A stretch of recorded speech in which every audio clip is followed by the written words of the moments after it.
প্রাণ না যায়।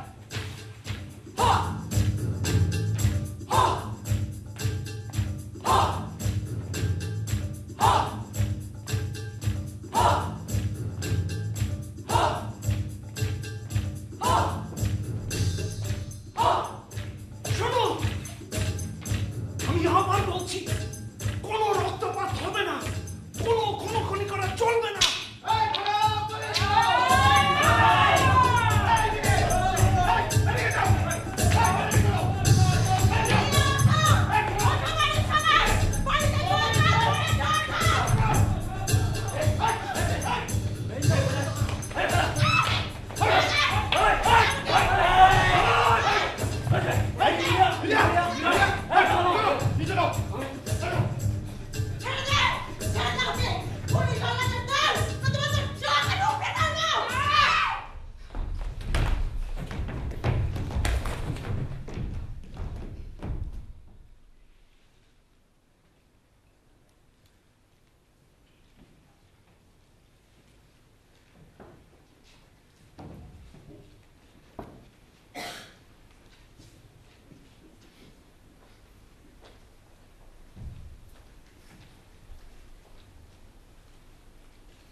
কে খুন করেছে এই মহিলাকে?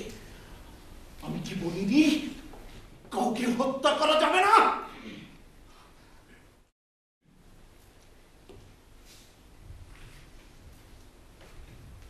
কে মেরেছে এই মহিলাকে?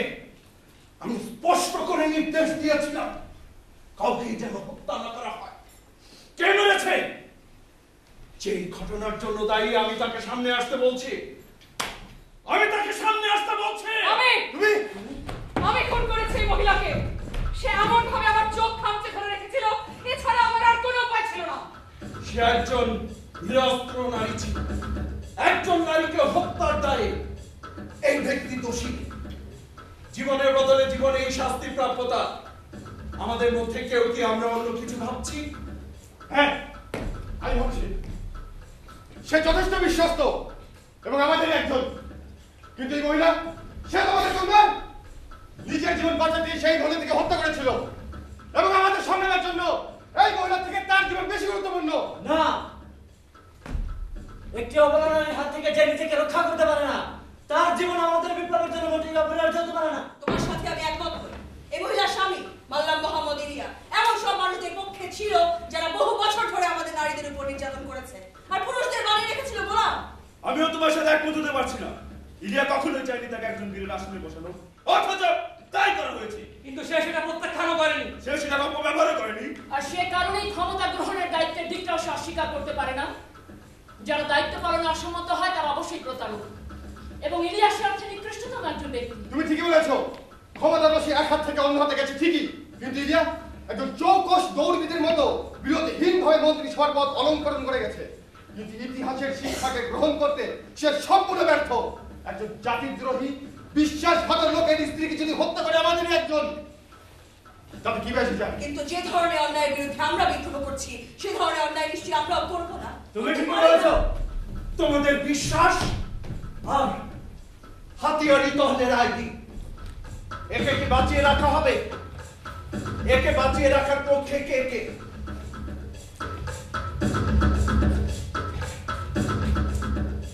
আর বেঁচে থাকার বিপক্ষে?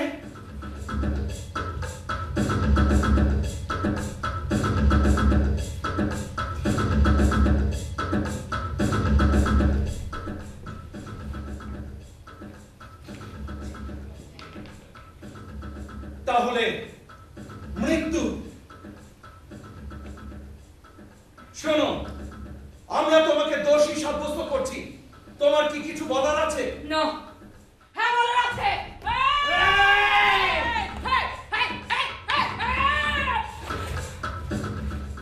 না, কিছুই বলার নেই আমার।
মোহাম্মদ ইলিয়া, যে অভিযোগে অভিযুক্ত হয়ে তুমি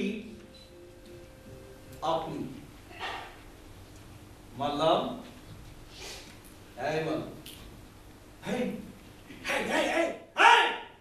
বয়স কত হলো আপনার? বয়স বয়স আজ থেকে 10 দিন পর রবিউল আওয়ালের 22তম দিনে আমার বয়স হবে 72 বছর, অবশ্য যদি আমি বেঁচে থাকি। 72 বছর। বন্ধুরা, আমাদের সামনে দাঁড়িয়ে থাকা এই বন্দী কোনো সাধারণ চরিত্র না। যে প্রজন্মকে আমরা ঘৃণা করি, ইনি সেই প্রজন্মের যথার্থ প্রতিনিধি। মানলাম, আমাদের ইতিহাসে গৌরবান্বিত দিনগুলোতে তুমি ছিলে তরুণ, ছিলে না? বলো তরুণ ছিলে তো। তারপর লুটপাট আর নির্যাতনে অরাজক সময় তুমি প্রত্যক্ষ সাক্ষী। বিদেশি শাসনের সময়টাও তুমি দেখেছ। তারপর যে স্বাধীনতা সংগ্রামের মধ্যে থেকে আমার প্রজন্মের উত্থান, সেই সংগ্রামেরও তুমি সাক্ষী। এক কথায় গৌরবোজ্জ্বল দিনগুলো থেকে শুরু করে তুমি পার করেছো লজ্জা, গ্লানি, আত্মীকরণ এবং প্রত্যাখ্যানের যুগ। আর টিকে আছো আজ এই মুক্তির সময় অবধি। তুমি এবং তোমার প্রজন্মের অনেকেই বলতে হবে বেশ সৌভাগ্যবান বলে নিজেদের প্রমাণ করেছো। অনেক বছর আগে মানলাম মোহাম্মদ ইলিয়া, চক্রান্ত এবং দেশদ্রোহিতার অপরাধে তোমাকে গ্রেপ্তার করা হয়েছিল। বিচারে দোষী প্রমাণিত হয় তোমার মৃত্যুদণ্ড হয়েছিল। কি হয়নি? তারপর নিয়তির আকস্মিক খেলায় একদিন উৎক্ষিপ্ত হলে জেল থেকে মৃত্যুর মুখ থেকে ছিটকে এসে বললে, এমন একবার জানার আসলে তুমি। তোমাকে সম্মান জানানো হলো নিপীড়িত জনতার নায়ক হিসেবে। আর এভাবেই বছরের পর বছর কেটেছে, উত্থান ও পতন হয়েছে ভিন্ন ভিন্ন শাসকের, কিন্তু তুমি উপভোগ করে গেছো তোমাকে দেওয়া উপাধি। কিন্তু উপাধির মধ্যে যে প্রতিশ্রুতির বীজ অন্তর্নিহিত ছিল, তুমি সেটা পূরণে সম্পূর্ণ ব্যর্থ হয়েছো। বন্ধুগণ, আমার প্রস্তাব হলো এই যে আমরা মানলাম মোহাম্মদ ইলিয়াকে আত্মপক্ষ সমর্থনের সুযোগ করে দেব এবং সাহায্য করব তার মহান কীর্তিগুলোকে আমাদের সামনে পুনরাভিনয় করে দেখাতে। মানলাম, আমরা তৈরি। বক্তব্য সংক্ষিপ্ত করবে এবং সত্য কথা বলবে।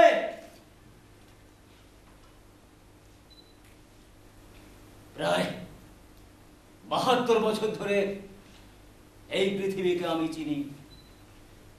এখন তুমি যে অবস্থানে আছো, একদিন আমিও সে অবস্থানে ছিলাম। এখন আমি যে অবস্থানে আছি, তুমি হয়তো সেখানে কোনোদিনই পৌঁছতে পারবে না। সত্য কথা বলবে, সত্য কথা। যদি মিথ্যা বলি, কি করতে পারো? আমার কি করতে পারো? এমন একটা চক্রান্তের ভিতর দিয়ে আমার জীবনে নতুন যাত্রা শুরু হলো, যেখানে বিন্দুমাত্র অংশগ্রহণ আমার ছিল না। জীবনের 50 বছর আমি তুলনামূলকভাবে একটি খ্যাতিহীন জীবন কাটিয়েছি। মাথার ঘাম পায়ে ফেলে অন্য সংস্থানের চেষ্টা করেছি। যেমন সেই প্রবাদটি বলে, কাছের মানুষ থাকলে কাছে।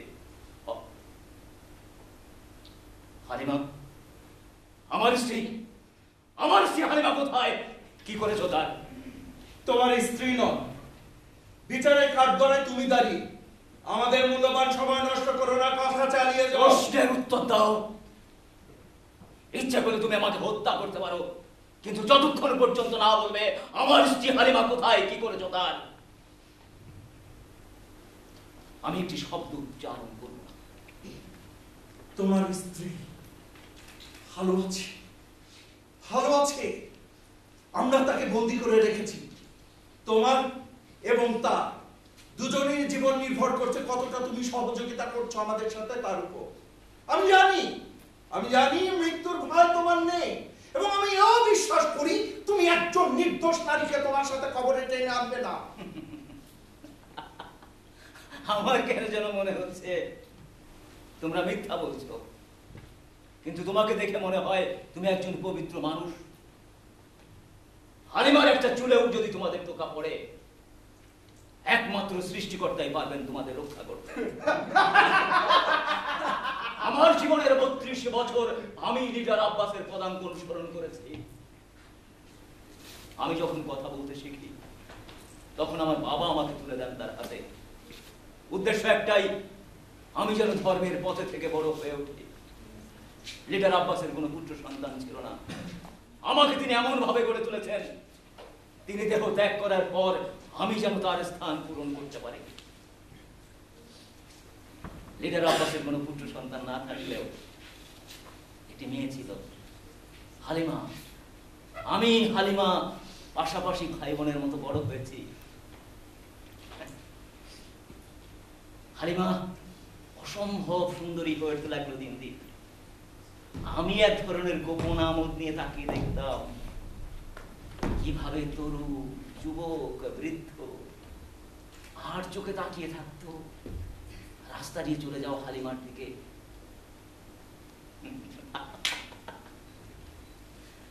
তাই গুজবটি যখন ছড়ালো আমি বিশ্বাস না করলেও বিস্মিত হই। বিশ্বাস আমি করেছি তখন যখন খোদেজা, হালিমার মা, চুপি চুপি আমার পক্ষে এলেন। সময় ছিল ভোর রাত, আমি প্রার্থনায় ছিলাম।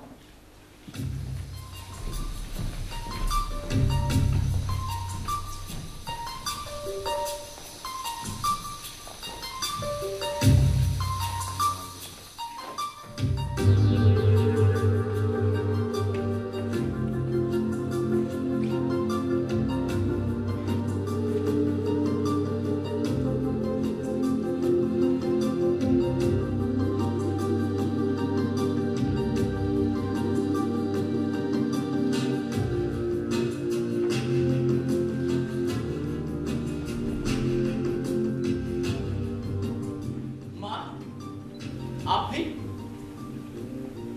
মাল্লাম, তোমার কাছে একটি অনুরোধ নিয়ে এসেছি আমি, হালিমাকে নিয়ে। আমার ইচ্ছে তুমি তার ভবিষ্যৎটা একবার গণনা করবে। একজন মাল্লামের জন্য তার আত্মীয়ের ভবিষ্যৎ বাণী করাটা মোটেই সঙ্গত নয়। এই প্রথমবার তোমার কাছে একটি অনুরোধ নিয়ে এসেছি আমি, আমাকে না বলো না। আমার গুরু আব্বাস যতদূর পর্যন্ত ভবিষ্যৎ দেখতে পান ততদূর পর্যন্ত আমার দৃষ্টি কোনো দিনই পৌঁছবে না। না মানলাম না, আমার স্বামীর কাছে কোনোভাবে এতে যাওয়া চলবে না। আমাকে তুমি প্রতিজ্ঞা করো কারো কাছে সম্পর্কে একটি কথাও বলবে না তুমি।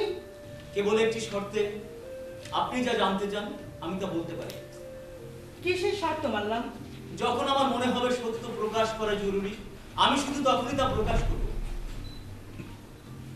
আজ তোমাকে আমার স্বামীর চেয়েও বড় বেশি আপন বলে মনে হচ্ছে। বলুন মা, আপনি কি জানতে চান? তুমি তো জানো হালিমা কামরান শাহের বাগদত্তা, কিন্তু কি এক আশ্চর্য কারণে তিনি কেমন যেন চুপচাপ অন্যমনা, কি যেন ভাবছে সে, কিন্তু তার চোখের দিকে তাকিয়ে আমি বুঝতে পারছি কি ঘটেছে তার জীবনে। তার মানে হালিমার গর্ভের সন্তান, সেটা সে অস্বীকার করছে না। আর সেই সন্তানের পিতা কামরান শাহ, সেটা সে অস্বীকার করছে না। আমি হালিমার ভাগ্য গণনা করছি।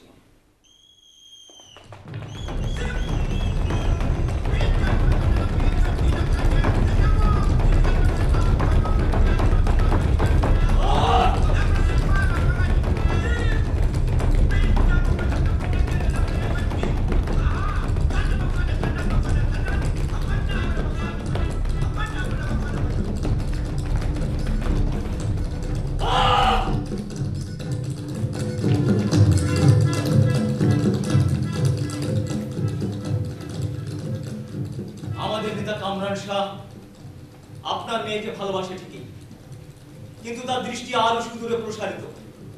পার্শ্ববর্তী অন্য একটি দেশের দিকে নজর তার, সেখানে একটি বড় ঘাঁটি গড়ে তুলতে চায় সে। নিজের আত্মার তৃপ্তির জন্য আপনার মেয়েকেই তার বিয়ে করা উচিত, কিন্তু তার সুদূর প্রসার ইচ্ছাকে পূরণের উদ্দেশ্যে বিয়ে করবে এমন একজন নারীকে যে কিনা ক্ষমতার খেলায় একটি দাবার কুটি ছাড়া আর কিছুই নয়। এমনকি হালিমার গর্ভে যদি আসে সন্তান, এমনকি যদি হালিমার গর্ভে একাধিক ফেরেশতাও আসে। আপনি এখন আসুন মা, আমি আপনার জন্য প্রার্থনা করব, হালিমার জন্য এবং আমার জন্য।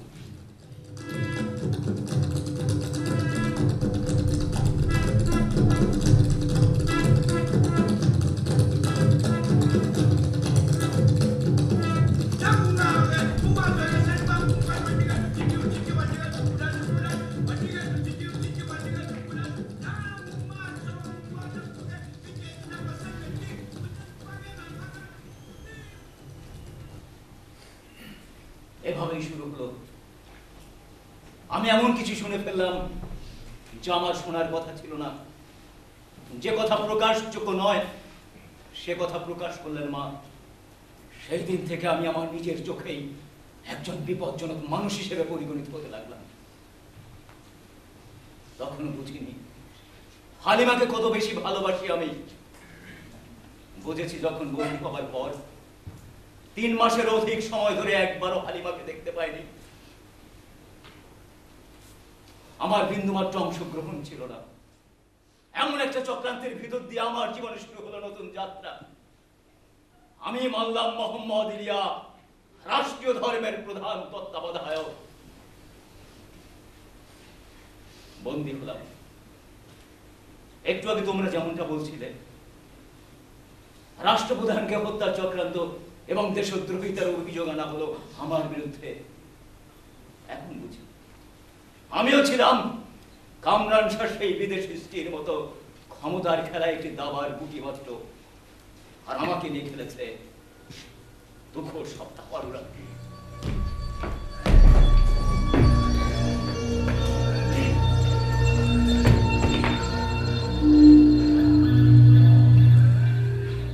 মেরুদণ্ড, আমাদের স্বপ্নের মেরুদণ্ড মূল ভিত্তি আচমকে সম্মুখীন। অথচ আমরা যখন পরিস্থিতি মোকাবেলার জন্য দ্রুত এবং কার্যকরী কোনো সিদ্ধান্ত নিতে যাই তখন কি ঘটে? ইনার কাউন্সিলের হত্যাকর্তারা আমাদের ভূমিকা নিয়ে প্রশ্ন করে। আমরা যারা এই বিচার সভা প্রতিষ্ঠা করেছি তারা বিচার সভার ব্যাপারে কোনো প্রশ্ন তুলি এটা ইনার কাউন্সিলের হত্যাকর্তারা পছন্দ করেন না। ভীষণ ভীষণ একটা গন্ডগোল আছে। গন্ডগোল যদি কিছু থেকে থাকে তবে সেটা আছে আপনাদের দুজনের মধ্যে। কি বলতে চাও? একদল ছাগু যারা মহামান্য কামরান শাহকে হত্যার ষড়যন্ত্রে নিজেদের লিপ্ত করেছিল। আপনারা দুজন যদি ভেবে থাকেন মৃত্যুদণ্ড তাদের প্রাপ্য না, তাহলে তো বলতেই হয় গন্ডগোল কিছু একটা আছে এখানে। কিন্তু শমশের, এই আপনার ভাষ্য মতো তো আমরা একদল ছাগল নিয়ে তর্ক করছি না। আমরা মাল্লাম মোহাম্মদ ইলিয়ার কথা বলছি। আর মনে রাখবেন, এই মাল্লাম মোহাম্মদ ইলিয়া কিন্তু কোনো চক্রান্তকারী নয়। সেটা আমার জানা আছে। আপনি জানেন? আপনাকে দেখে তো মনেই হয় না সেটা আপনার মনে থাকে সবসময়। আর একটা কথা মনে রাখবেন, এই ইলিয়াকে ফাঁসিয়ে দেওয়া হয়েছে। সেটাও সঙ্গত ছিল তার জন্য। আপনাদের দুজনকে আমি একটা জিনিস কিছুতেই বোঝাতে পারছি না। কি সেটা? ওই মাল্লাম মোহাম্মদ ইলিয়া কিন্তু আমাদের সবার জন্য মস্ত বড় হুমকি। মহামান্য কামরান শাহকে যারা হত্যা করতে চেয়েছিল ইলিয়াকে তাদের কাতারে ফেলা যায়। ইলিয়া অনেক বেশি জেনে ফেলেছে। এই মাল্লাম মোহাম্মদ ইলিয়া কখনোই আমাদের চাইতে বেশি বিপজ্জনক হবে না, কারণ আমরা যা যা জানি তা সে কখনোই জানতে পারবে না। মজা করছেন? মজা করছেন আমার সাথে? প্রথমত ইলিয়া অনেক বেশি জেনে ফেলেছে। প্রধান ধর্মের তত্ত্বাবধানের পক্ষে যে অবশ্যই বেশি। দ্বিতীয়ত কামরান শাহ সংস্কারমূলক পদক্ষেপগুলো যে সে পছন্দ করে না সেটা সে লুকিয়েছে কখনো না। তাহলে বুঝুন, আমার তো মনে হয় লিডার আব্বাসের কাছ থেকে অনুমতি পেলে সেই সংস্কারের বিরুদ্ধে প্রচার চালাবে। এই মাল্লাম মোহাম্মদ ইলিয়া আমাদের চাইতে বেশি বিপজ্জনক না কি না তা নিয়ে তর্ক করাটা এখন পেট পরিষ্কার করে ওসব গল্প ছড়ানোর মতো ব্যাপার। তবে আব্দুল করিম কিন্তু একটা কথা ঠিকই বলেছেন শমশের। বিচারকগণ স্পষ্ট নির্দেশ দিয়েছেন সকল চক্রান্তকারীকে দোষী প্রমাণ করা হইবে, কিন্তু কাউকেই যেন মৃত্যুদণ্ড দেওয়া না হয়। কামরান শাহ এমনই আদেশ দিয়েছেন। কি তিনি এখানে নেই দেখছি? অদ্ভুত, ভারী অদ্ভুত। তিনি কার কথা বলছেন? আমাদের কথা বলছেন না নিশ্চয়ই? আমি বলছিলাম আব্বাসের কথা। লিডার আব্বাস। লিডার আব্বাসের প্রতি আজকাল আপনার আচরণ একটু বেশি রূঢ় হয়ে মনে হচ্ছে আদম চন্দ্রপুরী। তাই নাকি? সাবধান সাবধান সাবধান, তিনি আসিতেছেন, তিনি আসিতেছেন। শেরে জঙ্গল লৌহ মানব সিংহ পুরুষ, তিনি আসিতেছেন, তিনি আসিতেছেন। সাবধান সাবধান সাবধান।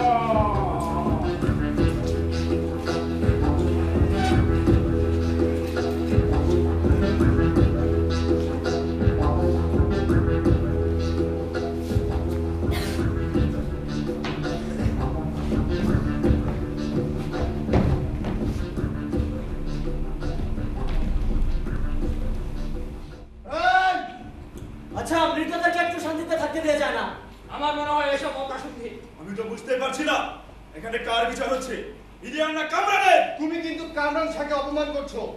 চুপ করো, চুপ করো, দয়া করে বাধা দিও না। কেন তোমরা বাধা দিচ্ছ? হ্যাঁ, কারণ ইনার কাউন্সিলের সেই সভাকক্ষে তুমি উপস্থিত ছিলে না, কাজে সেখানে কি ঘটেছিল তোমার জানার কথা না, আর তুমি যা বলছো তা অপ্রাসঙ্গিক। না, আমি যা বলছি তা খুবই প্রাসঙ্গিক। নিজেকে নির্দোষ প্রমাণ করতে হলে অবশ্যই আমাকে সেই সব মহান মৃত আত্মাদের উপর নির্ভর করতে হবে। কিন্তু এখন পর্যন্ত তুমি নিজে কিছুই বলনি মালা মোহাম্মদ ইলিয়া। মৃত আত্মাদের মধ্য থেকে সাক্ষী না রেখে আমার পক্ষে আত্মপক্ষ সমর্থন করা একেবারেই অসম্ভব। তাছাড়া অতীতের প্রসঙ্গ না তুলে আমার বিরুদ্ধে অভিযোগ গঠন করা তোমাদের পক্ষেও সম্ভব নয়।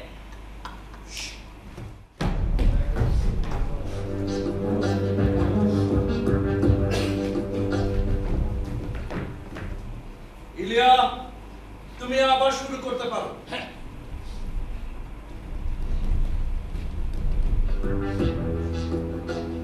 আমি তাহার আগমন বার্তা ঘোষণা করিতেছি যে তিনি আমাদের সকলের অধিপতি, সকলের শ্রেষ্ঠ হস্তি মানব মহান কামরান শাহ আসিতেছেন।